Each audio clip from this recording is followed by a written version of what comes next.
जय श्री कृष्णा। राधे राधे। आइए सुनते हैं गुरुवारी अमावस्या पर भगवान विष्णु की यह कथा। एक बार भृगु ऋषि ने जानना चाहा कि ब्रह्मा, विष्णु और महेश में कौन सबसे श्रेष्ठ है। वह बारी बारी से सबके पास गए। ब्रह्मा और महेश ने भृगु को पहचाना तक नहीं आदर किया। इसके बाद भृगु विष्णु के यहाँ गए। विष्णु भगवान विश्राम कर रहे थे और माता लक्ष्मी उनके पैर दबा रही थी। भृगु ने पहुँचते ही न कुछ कहा न सुना और भगवान विष्णु की छाती पर पैर से प्रहार कर दिया। लक्ष्मी जी यह सब देखकर चकित रह गई, किंतु विष्णु भगवान ने भृगु का पैर पकड़कर विनीत भाव से कहा, मुनिवर, आपके कोमल पैर में चोट लगी होगी, इसके लिए क्षमा करें। लक्ष्मी जी को भगवान विष्णु की इस विनम्रता पर बड़ा क्रोध आया। वह भगवान विष्णु से नाराज होकर भूलोक में आ गई तथा कोल्हापुर में रहने लगी।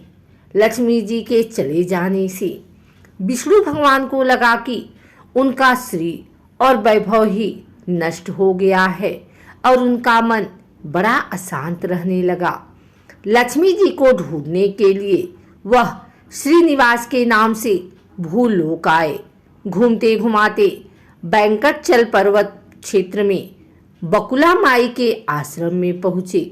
बकुला माई ने उनकी बड़ी आवाभगत की, उन्हें आश्रम में ही रहने को कहा। एक दिन जंगल में एक मतवाला हाथी आ गया।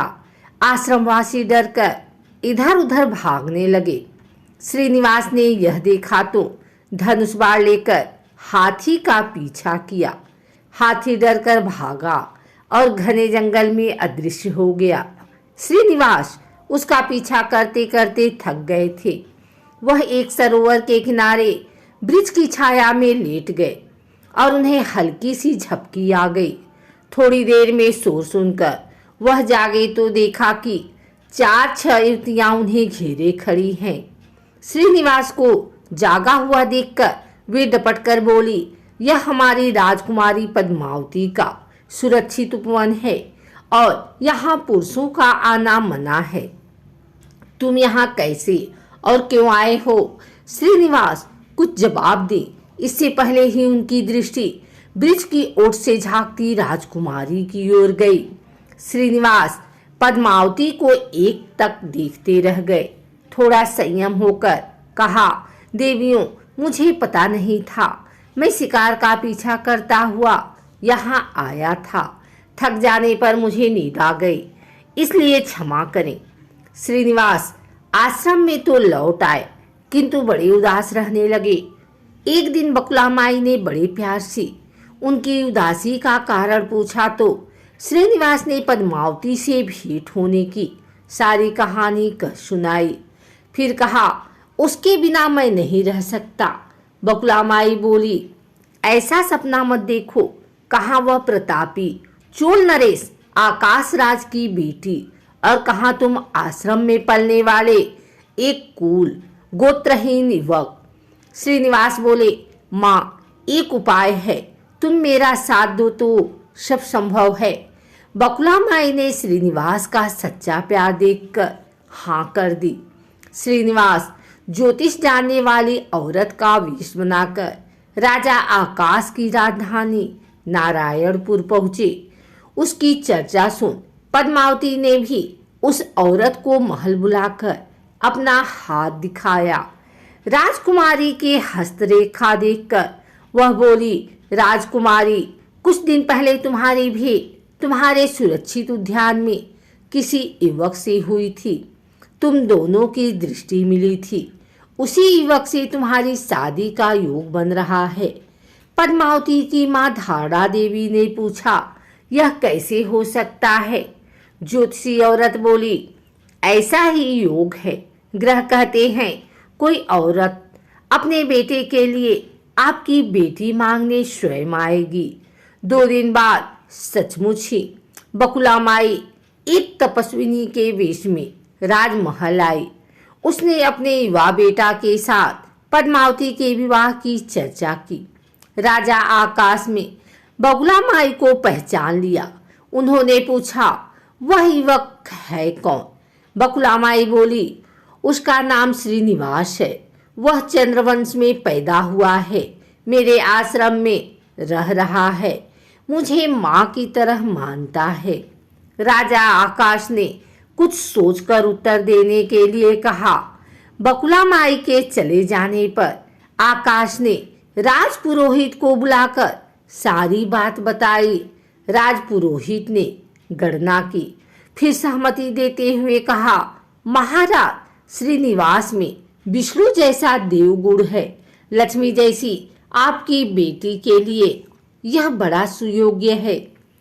राजा आकाश ने तुरंत बकुला माई के यहाँ अपनी स्वीकृति के साथ विवाह की लग्न पत्रिका भेज दी। बकुला माई ने सुना तो वह चिंतित हो उठी।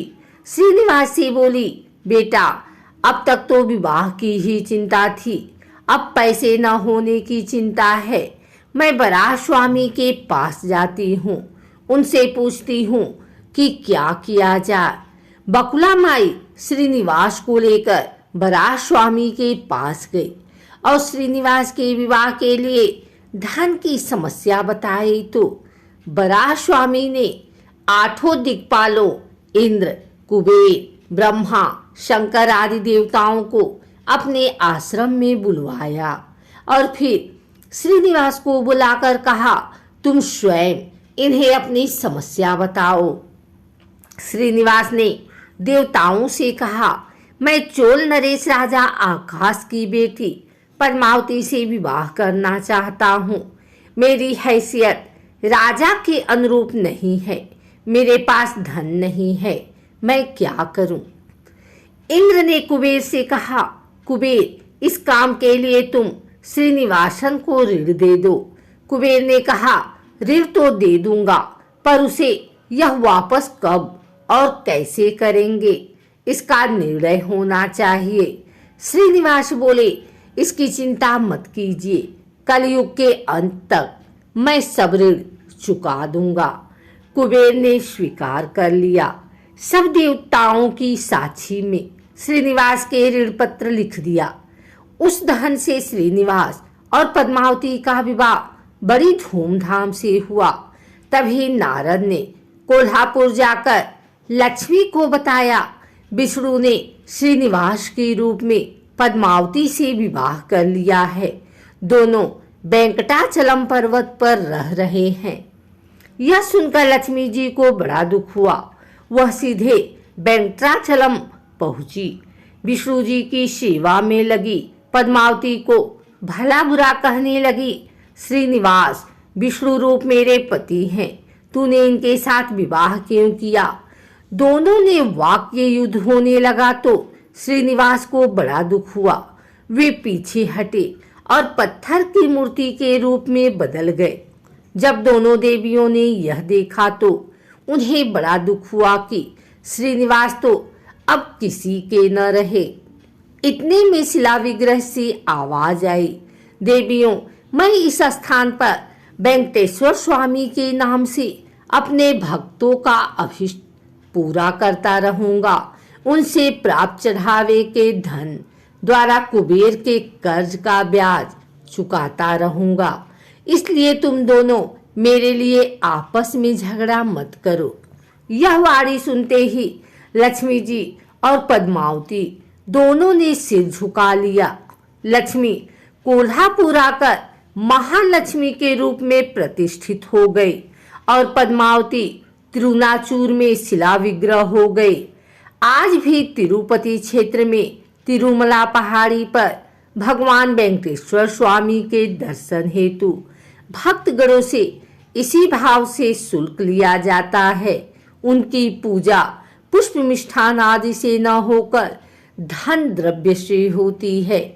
इसी धन से भगवान श्री कृष्ण वेंकटेश्वर स्वामी कुबेर का कर चुका रहे हैं।